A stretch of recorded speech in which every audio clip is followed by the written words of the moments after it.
नमस्कार साथियों, mister Pandey academy में फिर से आपका एक बार स्वागत है। साथियों, यह वीडियो विशेषकर बीएड वर्सेस बीटीसी का जो केस चल रहा है सुप्रीम कोर्ट में, इससे संबंधित है। कल फर्स्ट फाइनल हियरिंग का फर्स्ट डे था, आज सेकंड डे है और कल हियरिंग चलेगा। साथियों, फर्स्ट डे में क्या कुछ खास हुआ इसके लिए मैं ऑलरेडी एक वीडियो बना चुका हूं, लेकिन मैं शॉर्ट जानकारी इसमें दे दूं ताकि आपको आज के पॉइंट ऑफ व्यू को समझने में दिक्कत ना हो। बीएड के पक्ष को, यानी कहने का मतलब है कि फर्स्ट जो वार्तालाप करने का मौका मिला वो बीएड के पक्ष को मिला।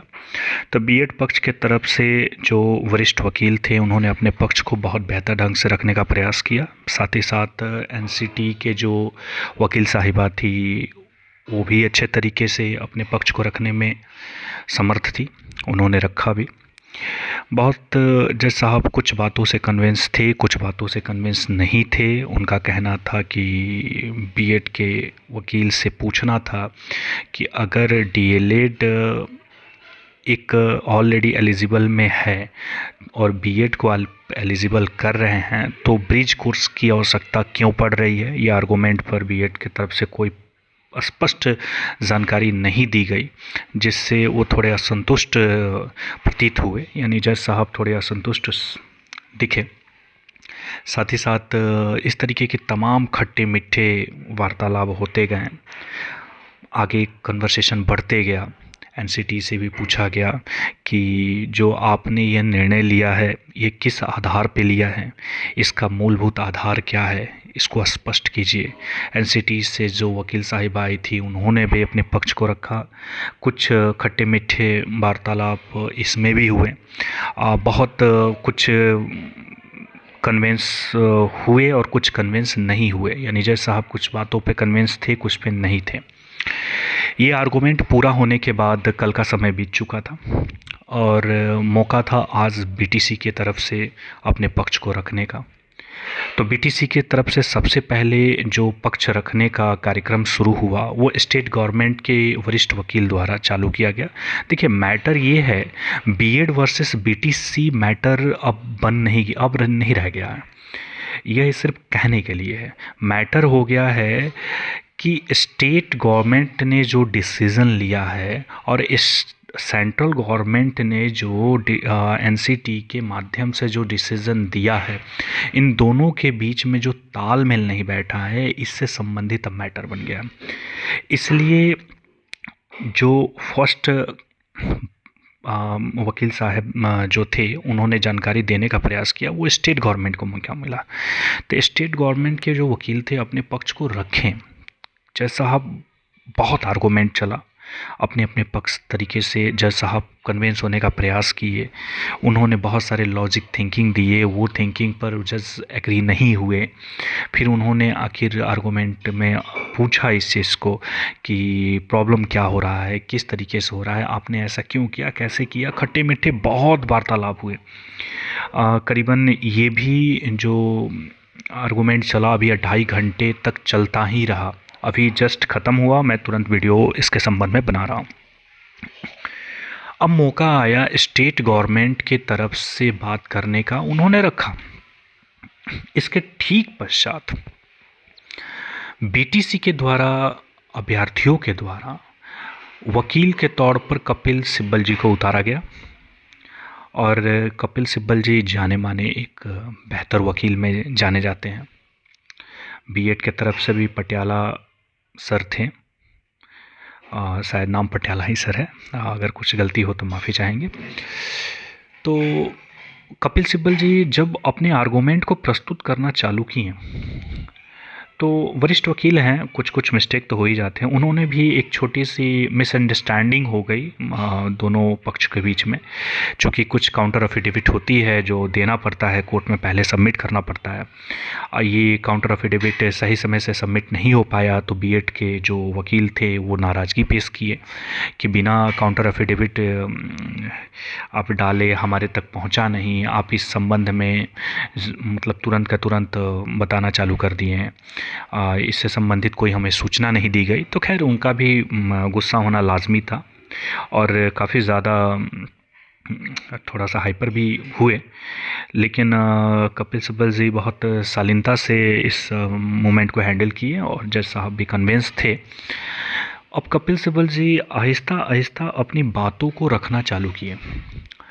जब बात करना स्टार्ट हुआ, यानी अपने आर्गूमेंट को जब उन्होंने पेश किया, तो ये पूरे एनसीटी के जो पूरा का पूरा जो फॉर्मेट है, जो बीएड को एलिजिबल करने का जो फॉर्मेट बनाया गया है, तैयार किया गया है, जो नोटिस दिया गया, इस पूरे नोटिस को ही उन्होंने चैलेंज कर दिया।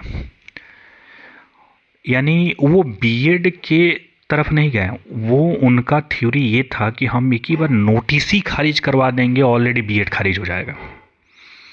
वो एकदम की पॉइंट को पकड़ना प्रयास किए, की पॉइंट की तरफ गए कि क्यों ना कि हम उस नोटिस को ही खारिज करें। उस नोटिस में उन्होंने एक शब्द बहुत अहम तरीके से ढूंढा, हुकुम का जो इक्का कहा जाता है, पॉलिसी। और पॉलिसी शब्द पर उन्होंने आर्गुमेंट दिया कि ये एक पॉलिसी है कि बीएड को शामिल किया जाए, ना कि इसकी एलिजिबिलिटी है। एक बीएड को शामिल करने का एक पॉलिसी बनाया गया, एलिजिबिलिटी नहीं बनाया गया। साथ ही साथ ब्रिज कोर्स कराकर उससे ट्रेंड किया जा रहा है। जब हायर लेवल का जब ये बीएड कोर्स है, तो ये बताइए प्राइमरी लेवल में किस तरीके से बच्चे को पढ़ा पाएंगे। फिर उन्होंने प्रोफेसर का दिया, पीएचडी का उदाहरण दिया कि अगर पीएचडी होल्डर को पढ़ाने के लिए बोला जाए, वगैरह वगैरह बहुत सारे आर्गूमेंट उन्होंने दिए, अपने अपने पक्ष से रखने का प्रयास किया। कुछ पॉलिटिकल इशू भी हुआ इसी में, कुछ अलग अलग बोर्ड का भी मैटर को घुसाया गया, जैसे इलेक्ट्रिक बोर्ड में की बात हो गई, फ्री की बात हो गई, मतलब खट्टे मीठे बातें होते रहे। पूरे 2.5 घंटे का सेशन है, अब इतने छोटे शॉर्ट वीडियो में तो बता नहीं सकते हैं। हाँ, लेकिन हाँ, इतने ज़रूर हम कहेंगे कि इस पूरे पोजीशन में कपिल सिब्बल जी जज को कन्विंस करते हुए नज़र आए, और जज जिस तरीके से अपने आप को कन्विंस करना चाहते थे, कपिल सिब्बल कुछ हद तक कामयाब दिखे। अगर ये कामयाबी इसी तरह बढ़ती रही तो बीटीसी को निश्चित ही जीत प्राप्त होगा।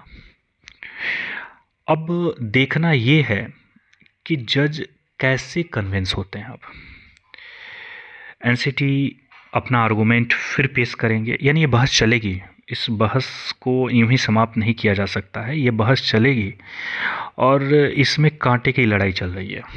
यानी अपने अपने पक्ष को अच्छे तरीके से पेश किया जा रहा है।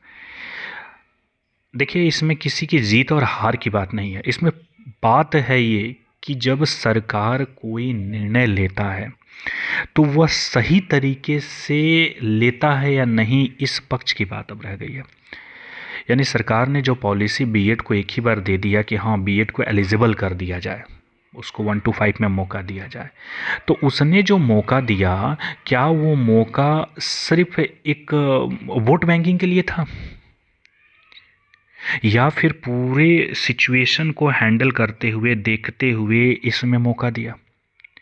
अब ये पूरे गड़े हुए मुर्दे उखाड़े जा रहे हैं। 2008 2009 से आरटीई से, अब जो हमारे एक्ट है 2009 वाला, वहाँ से गड़े हुए मुर्दे को उखाड़ कर अब नीचे से पेरा जा रहा है और एक एक पॉइंट को यहाँ पर निचोड़ा जा रहा है। तो मेरे साथियों, अगर बीएड के पक्ष में नहीं आता है तो कहीं ना कहीं सरकार की पॉलिसी में दोष था, तभी ये नहीं आएगा।